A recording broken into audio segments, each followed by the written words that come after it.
your life starts to get gray and you disconnect with things you found joy in doing are not as joy inducing.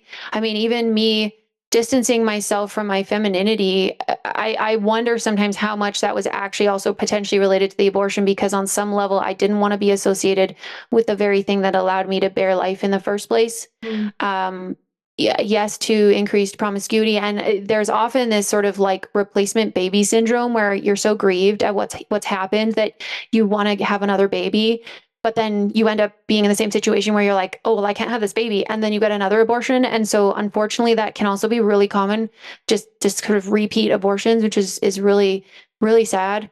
Um, and yeah, this whole notion about choice is so interesting to me because, well, first of all, we're talking about two people, not just one person, but also it's not doing the woman any favors to get an abortion. So, when people are proclaiming from the rooftop that this is female empowerment, it's not female empowerment to end the life of your own child. We're made with an innate desire to care for and love our children. And whether we want to pretend it's a cluster of cells or not, on a level, we know it's our child, and there is grief from that. There is difficulty from that. And people can certainly consciously or unconsciously put that into the back of their mind and deny for years and years.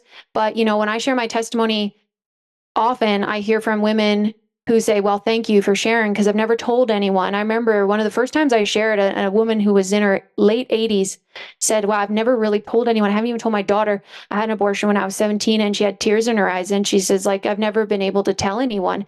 And she was a Christian, and she's like, I know that, God's forgiving, but clearly that is something that had taken a hold on her, and that because she hadn't shared it and processed it with the Lord, it had just created this deep wound. And I do believe that the Lord does want to bring healing and forgiveness to those who seek him. He doesn't want people to be weighed down by this. That doesn't mean he's condoning it.